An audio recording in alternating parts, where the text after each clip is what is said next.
Welcome to the deep dive. We take fascinating sources and really boil them down to the core insights you need. Helping you get instantly well-informed. Exactly. And today we're tackling a huge question, maybe one of the biggest. Is there actually a limit to what we humans can know? Can we ever know everything? It's a question that's, echoed through centuries of thought. Right, philosophy, science. The very edge of what we understand.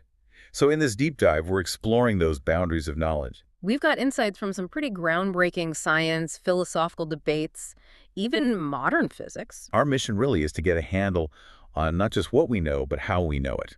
And maybe what's destined to remain a mystery. Okay, so let's kick off with a really bold idea. It comes from the physicist David Deutsch from his book, The Beginning of Infinity. Ah, Deutsch.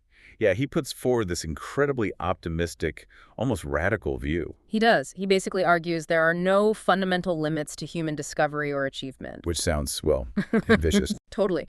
But he thinks that with enough time, creativity, knowledge, any problem is potentially solvable. In principle, anyway. And what's key for Deutsch is how progress actually happens. It's not about hitting a wall and stopping. No, it's about constantly challenging those supposed walls. It's driven, he says, by creating and refining good explanations. Okay, good explanations. What does that mean specifically? Because that sounds a bit vague. It's actually quite precise for him. A good explanation needs to be testable, needs to be falsifiable. You have to be able to prove it wrong, potentially. Right. And crucially, it has to be hard to vary. Hard to vary. Yeah. Think about explaining the seasons. Let's say a bad explanation might be invoking gods, like Demeter being sad, causing winter. Okay, the Persephone myth. Exactly. Yeah. That's easy to vary. If you learn something new, like the opposite seasons in different hemispheres, you can just tweak the myth a bit. Oh, maybe Demeter only focuses her sadness on one part of the world? Precisely. You can change details, but the core story kind of limps along. It doesn't rule much out. Yes, flexible, maybe too flexible. That's it. But a good explanation, like the Earth having an axial tilt as it orbits the sun. That specific tilt, yeah. That is hard to vary. If you change that one detail, the whole explanation for the seasons falls apart. Oh, I see. Its power comes from being specific and ruling out other possibilities. Exactly. It's testable because it makes specific predictions. And this ties into Deutsch's emphasis on fallibilism. Fallibilism, meaning we accept that we might be wrong. Yes, accepting that all our knowledge is provisional, temporary. Progress comes from spotting errors and correcting them, not from sticking rigidly to dogma. Okay, that makes sense. It's a dynamic view of knowledge. And it even helps to reframe a classic philosophical puzzle, the problem of induction. Induction, like assuming the sun will rise tomorrow because it always has, that kind of thing. That's the traditional idea, Hume's problem. How can we justify assuming the future will resemble the past? Yeah, how do we justify it? Well, Deutsch kind of dissolves the problem. He argues that science isn't primarily based on that assumption anyway. Oh, so if it's not just about projecting past patterns, what is it about? Think of it more like reverse engineering the universe. Reverse engineering. Yeah, we're trying to build a compressed model, the simple set of rules or principles that explains how things work. We're looking for the underlying mechanisms. So less about it happened before, it'll happen again, and more about this is the reason it happens. Exactly. And we use Occam's razor, favoring the simplest explanation that fits the facts. It's about finding those elegant, hard-to-vary explanations for the underlying reality, not just surface similarities. That's a powerful idea. Very optimistic. But let's be real, it feels like there must be some things we just can't know, right? Oh, absolutely. That optimism runs into some pretty hard walls, both physical and cognitive. Okay, let's start with the physical limits. I saw a Forbes piece touching on this. Right. Our observable universe is, well, it's mind-bendingly huge. We're talking a radius of about 46 billion light years, trillions of galaxies. Unimaginable numbers, but finite. Finite. That's the key. It's vast, but it's not infinite. And there's a crucial implication to that finitude, especially when we look back in time. You mean like how far back we can see? Sort of. Information from the very, very early universe, specifically from before, about 10 to the minus 33 seconds after the Big Bang, during that hyperfast inflation phase. That tiny, tiny fraction of a second. That incredibly tiny fraction.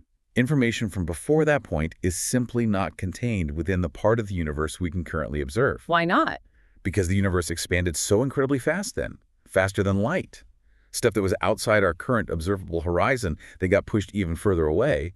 Its light hasn't had time to reach us, and because expansion is accelerating, it likely never will. So time zero, the absolute beginning. Right. It's literally beyond our cosmic horizon. That seems to be the case. It's like that information is receding from us faster than we can ever hope to catch it. Yeah. We might never get a direct signal from the absolute start. Wow. Okay, so some knowledge is physically locked away. What about the other kind of limits? Cognitive, philosophical. Right. This is where things get even trickier, maybe. The very definition of knowledge can itself be a kind of limit. How so? Well, think about Immanuel Kant, famous philosopher. He had this idea of irremovable spectacles. Irremovable spectacles, like we're all wearing glasses we can't take off. Metaphorically, yes. He argued our minds aren't blank slates. They have inherent structures, things like how we perceive space and time, that filter all our experience. So we don't see reality directly. According to Kant, no.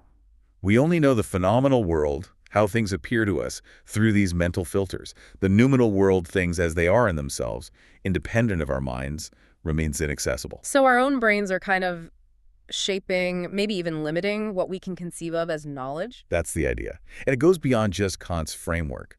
There are other potential human limitations, our brain's processing power, the limits of our senses. Our language, maybe? Can we think thoughts we don't have words for? That's a huge debate. Language, personal experience, even our imagination, all these could potentially constrain what we can truly grasp or articulate. It feels like there are different flavors of unknowable then. Yeah, philosophers sometimes distinguish between them. It's helpful. First, there's knowledge that's, let's say, comprehensible but unobtainable. Meaning we know what we're missing, but we just can't get it. Exactly.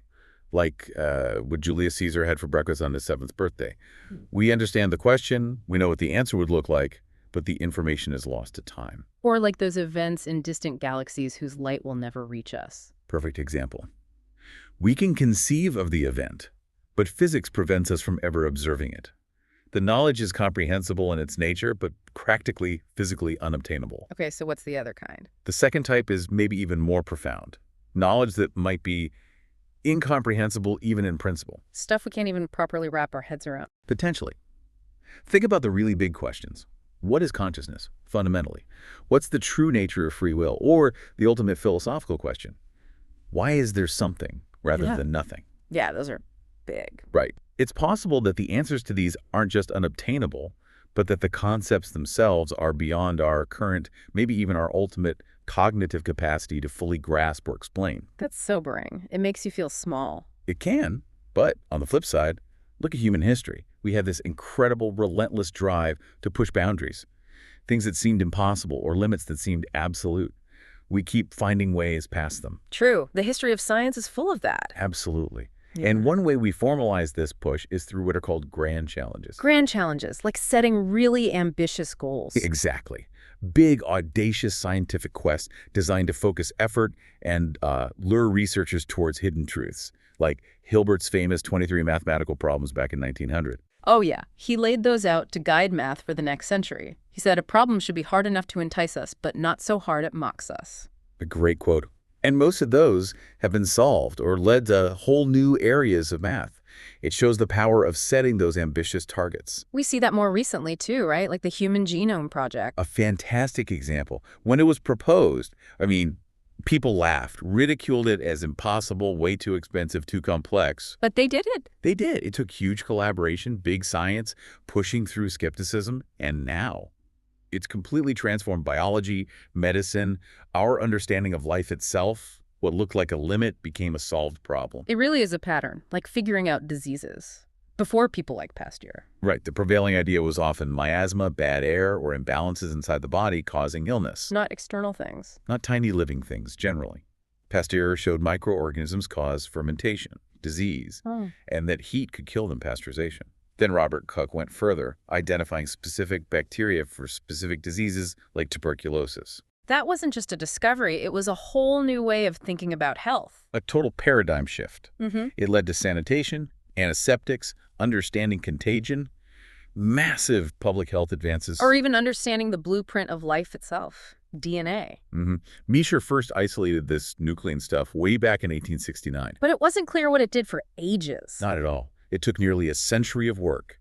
bits and pieces from different researchers building on each other's findings. Until Watson and Crick finally put it all together with the double helix model in 1953. And boom, suddenly the mechanism of heredity started making sense.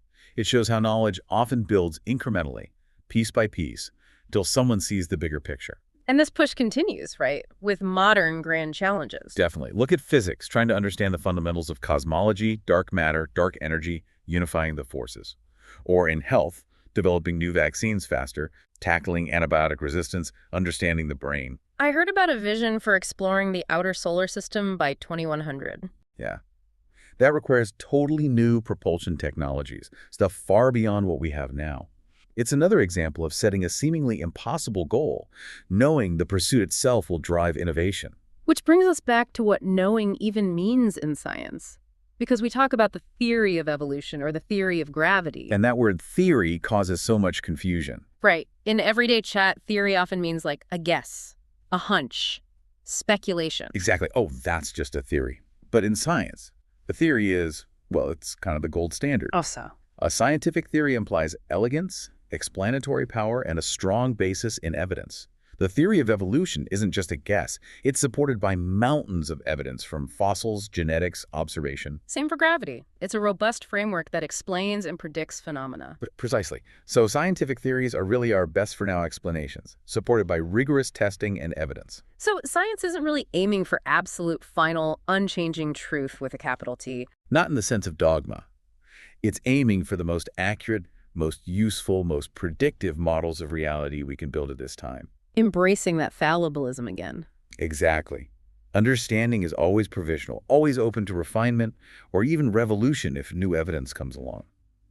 It connects back to Deutsch's idea we're building that compressed model of the universe, and we keep tweaking it, improving it, making it simpler and more powerful based on what we observe. Okay, so we've covered a lot of ground here. From this really boundless optimism that we can solve anything. To the concrete physical limits of our observable universe. Yeah. And those tricky cognitive or philosophical boundaries. Yeah. And we've seen that while some information might genuinely be lost or beyond our grasp. The whole history of science shouts about our ability to constantly push back those perceived limits. Things thought unknowable become known. So what's the main takeaway here for someone listening? I think it's that the quest for knowledge isn't really about finding a final answer, like reaching the end of a book. It's more like an ongoing journey. An infinite process, perhaps? It's about asking better questions, developing those harder-to-vary explanations, being willing to admit error, and having the courage to tackle problems that look impossible today. So maybe thinking about you, the listener, does knowing there might be ultimate limits make you less curious? Or does it actually make the whole pursuit more exciting? Does it make discovering something new, pushing that boundary just a little bit further, even more compelling? Knowing that every answer potentially unlocks a whole new set of fascinating questions.